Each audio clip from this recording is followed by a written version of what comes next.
Assalamualaikum warahmatullahi wabarakatuh. Teman-teman, balik lagi di channel YouTube gua Hairun Imam. Nah, ini ada video yang sangat menarik untuk kita simak bersama-sama di mana Fahri Hamzah ini menguliti habis-habisan Prof Mahfud MD. Yang kata beliau, Mahfud ini berubah semenjak setahun terakhir setelah Pilpres, teman-teman. Setelah berbeda pendapat atau berbeda pandangan dengan Presiden Jokowi. Berbeda dengan ketika beliau 5 bahkan 10 tahun kemarin, teman-teman ya. Beliau ini rajin dan aktif mendukung dan membela Presiden Jokowi dan tidak pernah melihat negatif Presiden Jokowi. Ada apakah gerangan? Nah, di video ini Fahri Hamzah membongkar semuanya. Oke, sebelum kita masuk ke videonya, jangan lupa teman-teman like, subscribe, dan share. Dan tanpa perlu berlama-lama lagi, mari kita simak videonya berikut ini. Saya bilang ya, salah satu kelebihan Pak Jokowi adalah kemampuannya mengendalikan gejolak dalam pikirannya dari apa yang dia lihat. Dan dia tidak respon secara terbuka, karena dia simpen. Mungkin kita akan menghadapi presiden yang beda gayanya nanti di zaman Pak Prabowo. Iya. Tradisi maritimnya kuat, orang timur, darah timurnya kuat, kemungkinan akan belak-belakan. Adalah gaya lain, seperti kita melihat gaya perbedaan antara Bung Karno, ya kan, dengan Pak Harto.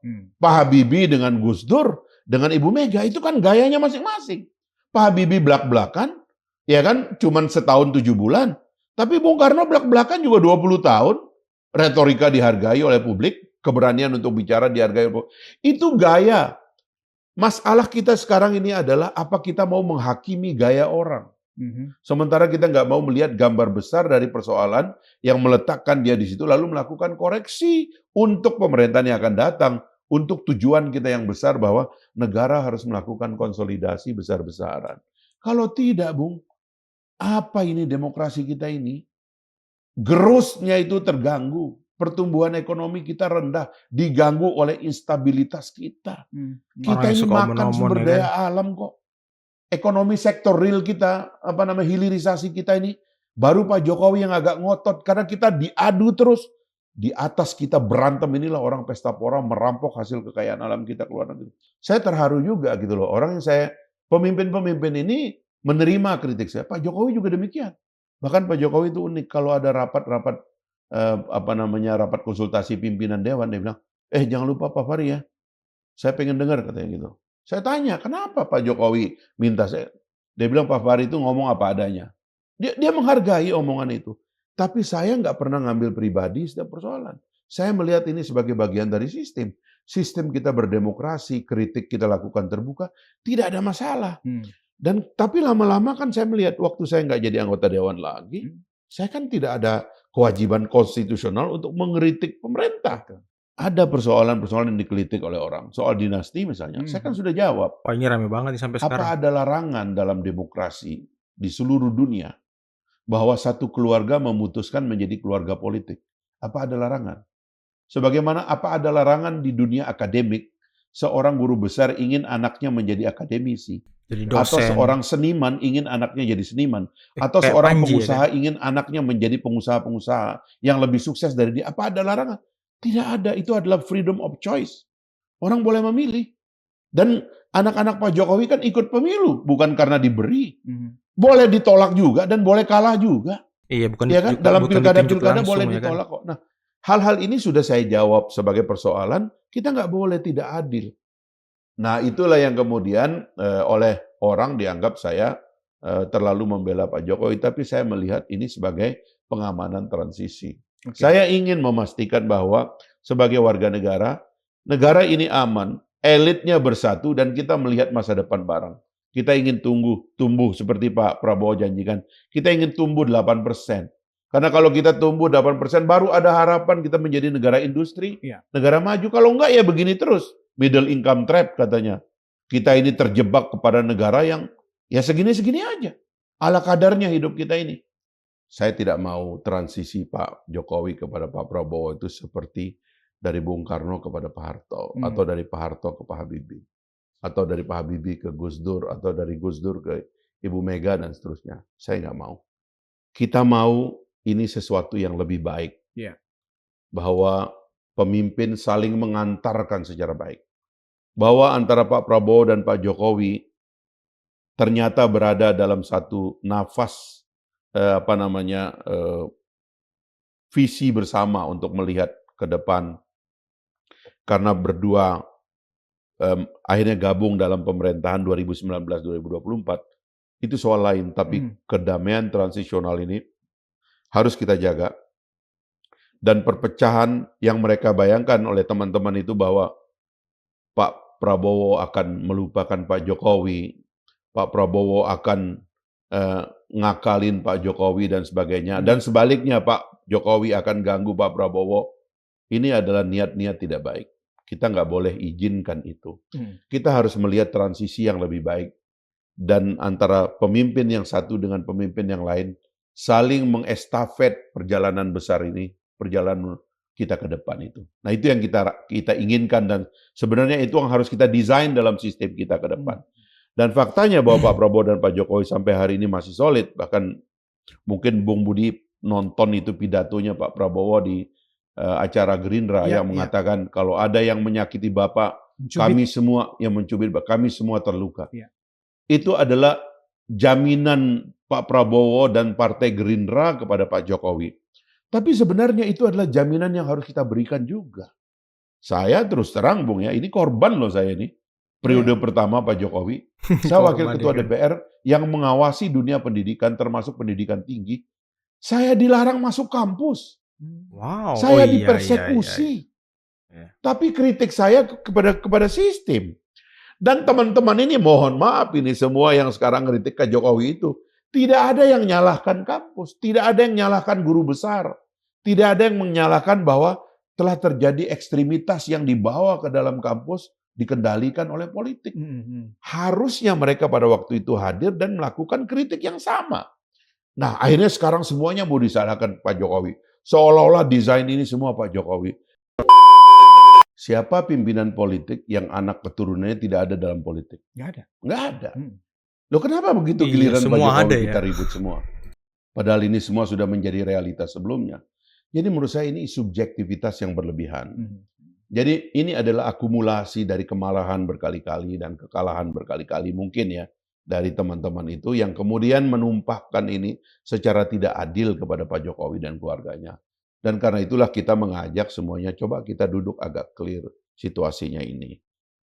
Saya misalnya, tadi soal definisi dinasti saya sudah bongkar dan saya kritik. Soal mekanisme di Mahkamah Konstitusi, ya, soal Pak Anwar.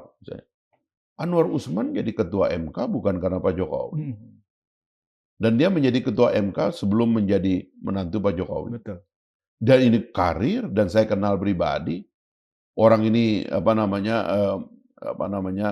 sebelum dia menjadi hakim di Mahkamah Agung dulu sebelum ke MK, reputasinya jelas, track recordnya jelas gitu. Tentang apa yang disampaikan oleh Pak Mahfud ya.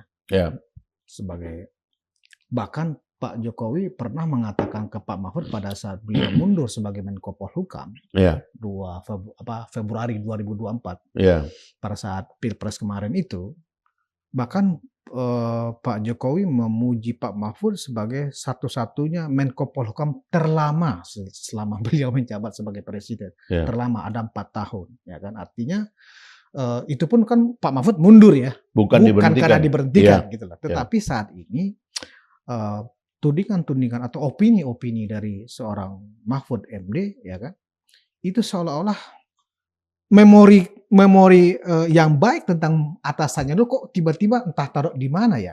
Nah, ini agenda apa yang sedang diusung oleh Pak Mahfud? Kayak kacang lupa kulit ya kan. Menurut seorang Fahri Hamzah. Saya itu yang tadi saya bilang, seorang Fahri kan tentu punya banyak informasi yang lebih banyak daripada kami kan gitu di media. Saya terus terang mungkin begini ya. Mungkin kalau subjektif ya saya menganggap bahwa mungkin Pak Mahfud kurang memikirkan keputusan-keputusan politiknya. Yang membuat beliau berada dalam goncangan yang cukup berat lah gitu. Sehingga membuat beliau mengambil sikap-sikap yang tidak wajar. Artinya ini residu dari Pilpres? Ya, dari Pilpres dan yang lain-lain. Kan sebenarnya kan ada masalah begini. 2019 itu Pak Jokowi kan ingin Pak Mahfud. Ya, Iya, Tapi betul. kan Pak Mahfud nggak sadar bahwa yang menolak beliau bukan Pak Jokowi. Iya, partai-partai. partai Nah, politik. yang menolak itu, ya saya nggak sebut, tapi yang jelas bukan Pak Jokowi. Lalu kemudian beliau sudah pakai baju dan Ya. sebagainya, kecewa. Ya. Setelah itu, Pak Jokowi menang dengan tantangan dari banyak orang. Pak Mahfud diminta jadi Menko Polkam. Betul. Menko Polkam loh. Itu bukan jabatan main-main itu. Betul. Itu tadi saya bilang Ya. RE1, RE2, RE3-nya istilah itu Menko Polhukam kan begitu. Saya Iya, bilang Menko ya, Polhukam. Menko itu dalam tradisi kita tuh tidak ada undang-undang. Betul. Karena dia orangnya presiden. Oh, Dia orang yang paling dekat dengan presiden perkara keamanan, Betul. orang perkara kepercayaan hukum dan berarti hak ya. asasi manusia, Perkara politik. perkara politik. Jadi sebenarnya, dan saya dengar banyak yang menentang. Kenapa Pak Jokowi meletakkan dia? Tapi ditaruh oleh Pak Jokowi dan berharap tentu Pak Jokowi tulus ingin Pak Mahfud membenahi politik, membenahi hukum, keamanan, HAM, semua. Dan dalam 4 tahun bekerja, tidak ada komplain tentang Pak Jokowi. Betul. Masa seorang guru besar, mantan ketua Mahkamah Konstitusi Republik Indonesia tidak tahu apa yang terjadi di depan mata dia. Lalu kemudian ketika setahun terakhir beliau punya keputusan politik lain, kok semuanya jadi berubah. Jadi yang 4 tahun tuh apa kemarin tuh? Kayak bumi dan Ya langit. kan ya mohon kan? maaf ya, kita janganlah ya. Apalagi karena beliau berakhir dengan sangat baik menurut saya ya, mundur dari Menko dan dia punya posisi yang baik sebagai mantan calon wakil presiden, itu tinggi itu. Iya. Berapa dari anak putra bangsa Indonesia yang bisa sampai pada posisi hampir menjadi wakil presiden? Istilahnya begini, Bung. Walaupun kalah, tapi kan sempat terdaftar, tercetak namanya di kertas suara. Itu Iya. kan luar biasa, Bung. Ditonton sama Ih, semua warga ih. negara.